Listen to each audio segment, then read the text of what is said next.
আজকে যোগ পাড়ায় পাড়ায় বাড়ি বাড়িতে যোগ দেখা যাচ্ছে পশ্চিমবাংলায়, এটাই পরিবর্তন। ভাবতে পারেন একজন মন্ত্রী যিনি সংবিধানের উপর হাত রেখে শপথ নিয়েছিলেন, সেই মন্ত্রী আজ কোটি কোটি নাগরিকের ধর্মীয় অধিকারকে পদদলিত করে বলে বসলেন নামাজ পড়তে চাইলে পাকিস্তানে যাও, এবং এবার তার পরিণতি হলো জেলের করাত।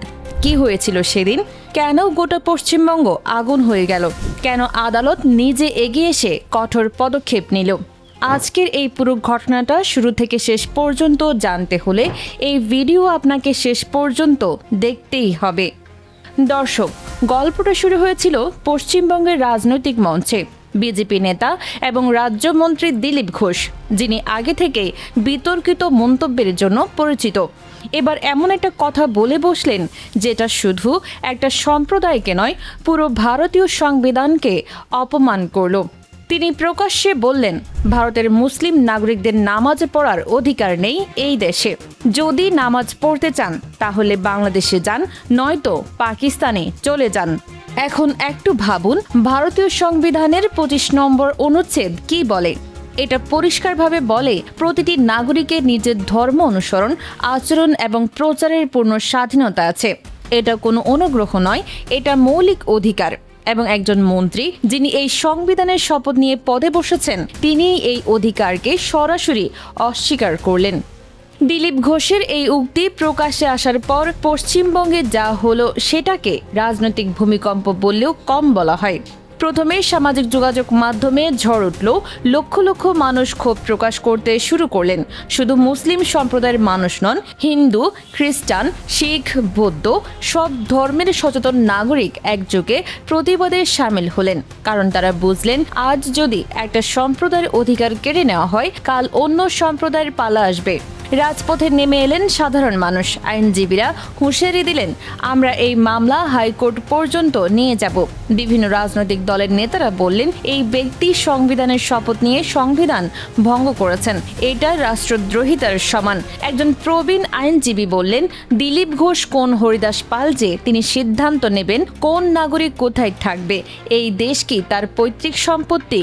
আরেকজন বললেন, উনি মন্ত্রী হয়েছেন, সংবিধানের নামে শপথ নিয়ে সেই সংবিধানটা ভালো করে একবার পড়ে আসতে বলুন।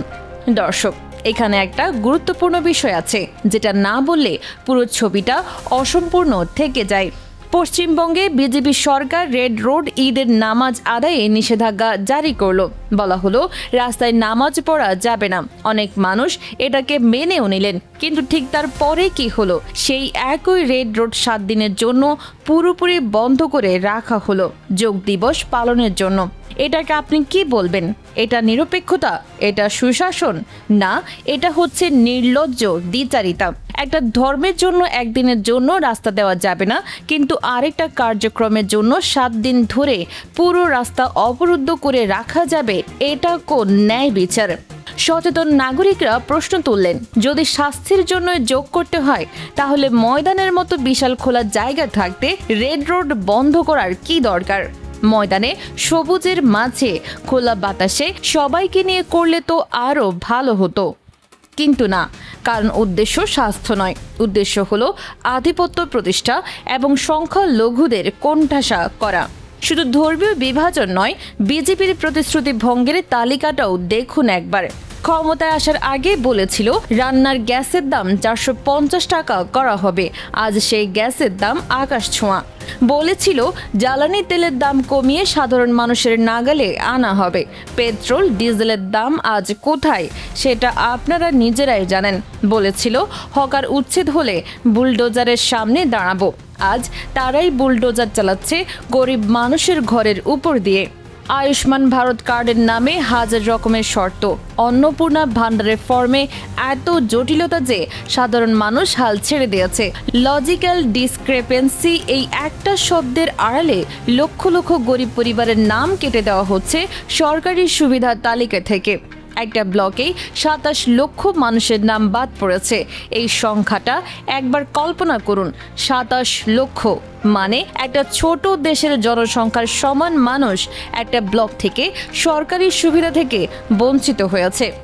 দুর্নীতির কথা বলে ক্ষমতা এসেছে, অথচ নিজেরাই দুর্নীতিগ্রস্তদের কোলে বসে আছে। অজিত পাওয়ার, যার বিরুদ্ধে 70,000 কোটি টাকার সেচ কেলেঙ্কারির অভিযোগ ছিল, স্বয়ং প্রধানমন্ত্রী যার বিরুদ্ধে কথা বলেছিলেন, সেই অজিত পাওয়ারকেই 48 ঘন্টার মধ্যে এনডিএর শরিক হিসেবে বুকে টেনে নেওয়া হলো। এটাকে দ্বিচারিত বললেও কম বলা হয়। একটা হাস্যকর কিন্তু দুঃখজনক তথ্য জানিয়ে রাখি, দিলীপ ঘোষের সামাজিক মাধ্যমের পোস্টগুলো যদি আপনি দেখেন, দেখবেন সিকিমের বানান ভুল, নিটের বানান ভুল, এবং এই ব্যক্তিকে দায়িত্ব দেওয়া হয়েছে শিক্ষা সংক্রান্ত বিষয়ে, যিনি নিজেই সঠিক বানান লিখতে পারেন না। তিনি কোটি কোটি ছাত্রছাত্রীর শিক্ষা ব্যবস্থার দায়িত্বে। এই চেয়ে বড় পরিহাস আর কি হতে পারে? এবং এই একই ব্যক্তি কিছুদিন আগে বলেছিলেন, গোমূত্র আর গোবরের প্রলেপ দিলে করোনা সেরে যায়।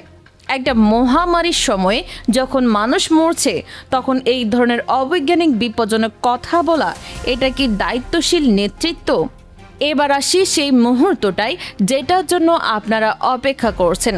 ধর্ম অবমাননা এবং উস্কানিমূলক বক্তব্যের অভিযোগে সাইবার সুরক্ষা আইনে দিলীপ ঘোষের বিরুদ্ধে মামলা দায়ের করা হলো। এফআইআর হলো, মামলা করালো চিফ মেট্রোপলিটন ম্যাজিস্ট্রেট আদালত পর্যন্ত। এবং আদালত যা সিদ্ধান্ত দিলেন সেটা ছিল ঐতিহাসিক। ম্যাজিস্ট্রেট আদালত দিলীপ ঘোষকে কারাগারে পাঠানোর আদেশ দিলেন। হ্যাঁ দর্শক, একজন ক্ষমতাসীন দলের মন্ত্রী, যিনি ভেবেছিলেন ক্ষমতার ছত্রছায়ায় যা ইচ্ছা বলা যায়, যে কোনো সম্প্রদায়কে অপমান করা যায়, সংবিধানকে পায়ে দলা যায়, তাকে আইনের কাঠগড়ায় দাঁড়াতে হলো এবং কারাগারের পথ দেখতে হলো। এই রায় প্রমাণ করল ভারতের বিচার ব্যবস্থা এখনও জীবিত। ক্ষমতা যত বড়ই হোক, আইনের ঊর্ধ্বে কেউ নয়। দর্শক, একটু গভীরে ভাবুন, এটা কি একটা বিচ্ছিন্ন ঘটনা, নাকি একটা সুপরিকল্পিত প্যাটার্নের অংশ? বিহারে আঞ্চলিক দলকে ব্যবহার করে ঢোকা হলো, তারপর সেই দলকে ভেঙে টুকরো করে দেওয়া হলো।